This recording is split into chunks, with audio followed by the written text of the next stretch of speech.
Halo, perkenalkan, saya Nola Yohanes Tanggang, NIM 03202064, Prodi Sarjana Keperawatan. Saya mahasiswa dari Stikes Santa Elizabeth Medan. Di sini, saya ingin melakukan promosi kesehatan pada wanita, yaitu pada keputihan. Selamat menyaksikan. Selamat pagi, Kak. Perkenalkan, saya Nola Yohanes Tanggang, mahasiswi dari Stikes Santa Elizabeth Medan. Di sini, saya akan melakukan promosi kesehatan kepada kakak mengenai keputihan. Baiklah, apakah kakak bersedia? Ya, bersedia. Di sini saya akan menggunakan waktu kakak 10-15 menit. Sebelumnya, apakah saya boleh mengetahui nama kakak? Boleh. Kalau saya boleh tahu siapa ya, Kak? Sari Meliana Tanggang.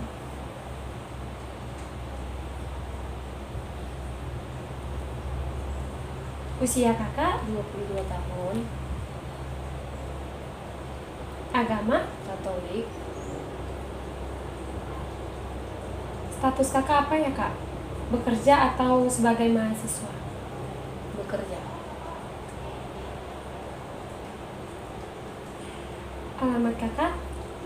Lingkungan 1, Bukpaka.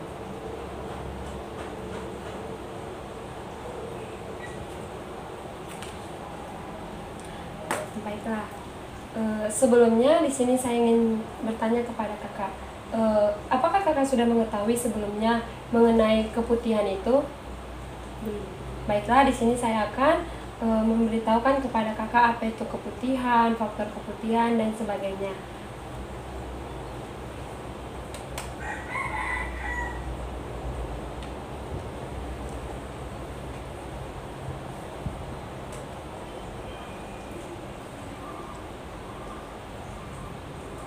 Nah, seringkali orang bertanya, apa sih itu keputihan? Banyak sekali kita para wanita tidak mengetahui apa itu sebenarnya keputihan.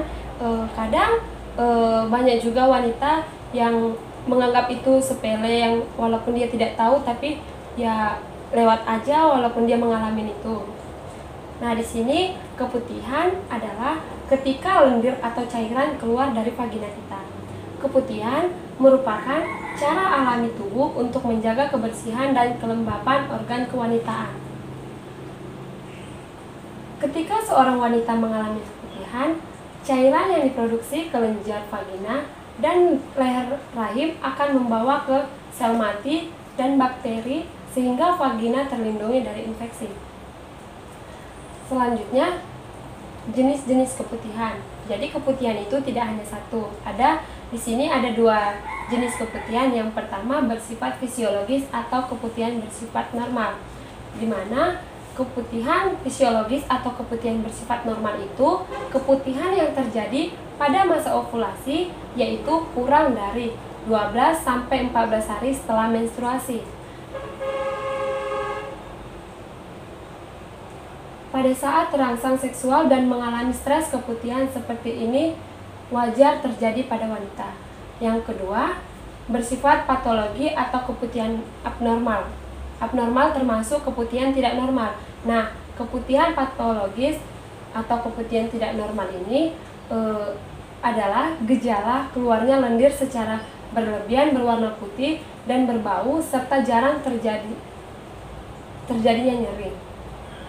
Selanjutnya, penyebab terjadinya keputihan. Keputihan normal biasanya terjadi akibat adanya perubahan hormon yang dialami seorang wanita seperti siklus haid atau menstruasi.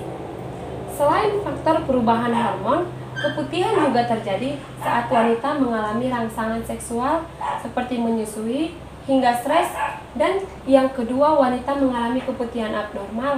Hal ini disebabkan karena adanya infeksi jamur, bakteri, ataupun parasit pada vagina kita. Kemudian, faktor yang membuat wanita rentan mengalami infeksi vagina dan menimbulkan keputihan. Yang pertama, sering mengkonsumsi pil KB dan obat kortikosteroid. Kemudian, penderita diabetes. Penderita diabetes rentan kepada wanita untuk mengalami keputihan. Kemudian melakukan hubungan seksual tanpa kondom dan sering berganti pasangan. Selanjutnya, menurunnya sistem kekebalan tubuh, misalnya pada penyakit HIV. Selanjutnya, terdapat iritasi di dalam atau sekitar vagina. Itu dapat menyebabkan rentannya terjadi keputihan kepada wanita. Kemudian, menipisnya dinding sel vagina akibat menopause. Selanjutnya, terlalu sering membersihkan area kewanitaan dengan semprotan air dan menggunakan sabun lotion yang mengandung parfum atau wewangian. Di sini sekarang saya ingin memberitahu kepada kakak tanda dan gejala pada keputihan. Pada keputihan normal, itu tidak berwarna atau berwarna putih dan tidak berbau atau tidak mengeluarkan bau. Meninggalkan bercak kekuningan di celana. Dalam tekstur cairan, keputihan dapat diubah tergantung siklus menstruasinya. Dan pada keputihan abnormal, yaitu keputihan berbeda, warna bau atau tekstur dari biasanya cairan keputihan keluar lebih banyak dari biasanya. Keluar darah setelah berhubungan atau di luar jadwal haid, gatal pada area kewanitaan, nyeri di panggul, atau ketika buang air kecil dan rasa terbakar di sekitar vagina.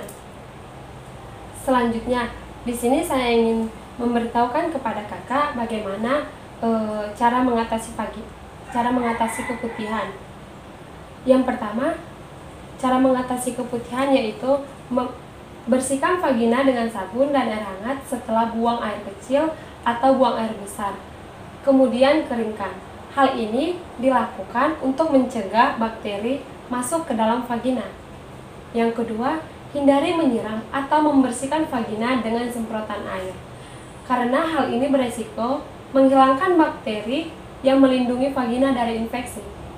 Selanjutnya, menggunakan celana dalam berbahan katun untuk mencegah kelembapan pada daerah kewanitaan. Hindari menggunakan celana dalam yang terlalu ketat. Selanjutnya, kita juga dapat menghindari sabun atau produk wanita yang mengandung parfum karena hal tersebut dapat mengganggu keseimbangan bakteri baik pada vagina. Kemudian, kita dapat menjaga kebersihan vagina selama menstruasi dengan mengganti pembalut setidaknya 3-5 jam sekali. Kemudian, tidak mengganti pasangan seksual atau menggunakan kondom. Selanjutnya, agar terhindar dari risiko infeksi menular seksual.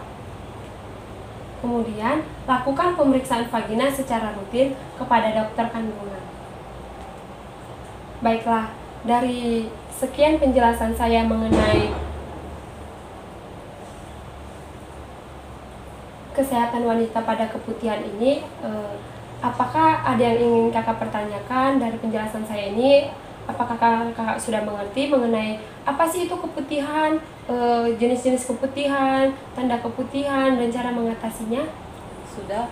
Tapi di sini saya ingin bertanya, apakah kalau keputihan gatal itu termasuk keputihan? Oke, baiklah. Keputihan gatal itu termasuk keputihan. Nah, belum tentu. Jika vagina gatal dan disertai keluarnya cairan, vagina yang abnormal kental, lengket, dan bergumpul seperti susu basi, berwarna kehijauan dan kekuningan dan berbau menyengat. Itu tanda Anda mengalami keputihan. Keputihan juga biasanya terjadi disertai rasa gatal, sehingga kulit vagina kemerah-merahan disertai rasa sakit saat buang air kecil. Apakah kakak paham mengenai keputihan itu? Ya. Selanjutnya saya ingin bertanya, apakah cairan yang keluar dari vagina itu termasuk keputihan? Tidak.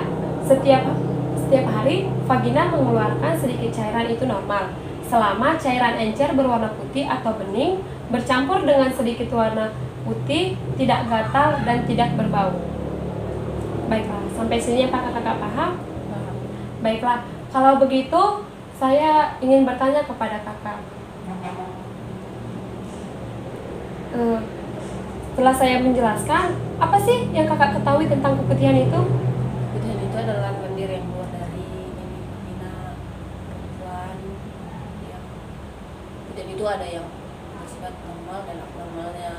Ketika normal itu keputihan keluar itu berbentuk cair bening, sedangkan yang abnormal itu yang berbentuk putih kental kuning-kuningan seperti susu basi seperti itu. Baiklah, selanjutnya jika terjadi keputihan kepada kakak seperti itu kan, apakah sekarang kakak sudah tahu cara mengatasinya? Kalau boleh tahu sedikit, apa sih yang kakak ketahui tentang menjaga kebersihan atau cara mengatasi keputihan pada area kewanitaan? Ya, membersihkan dengan air hangat, tidak menggunakan sabun yang berbentuk wangian, menggunakan cairan yang berbahan katun dan tidak terlalu ketat. Baiklah, saya rasa kakak sudah cukup paham mengenai keputihan pada wanita. Jadi di sini saya harap kakak dapat memberitahukan apa sih itu sebenarnya keputihan, jenis-jenis keputihan, faktor, tanda dan gejala, dan sampai cara mengatasinya pada keluarga kakak, kepada teman-teman kakak, kepada saudara kakak seperti itu. Jadi saya harap juga di sini sebelum kakak menjelaskan kepada keluarga, teman-teman, saudara seperti itu, alangkah baiknya kakak mengetahui dulu dan menjalankan dalam kehidupan kakak gitu.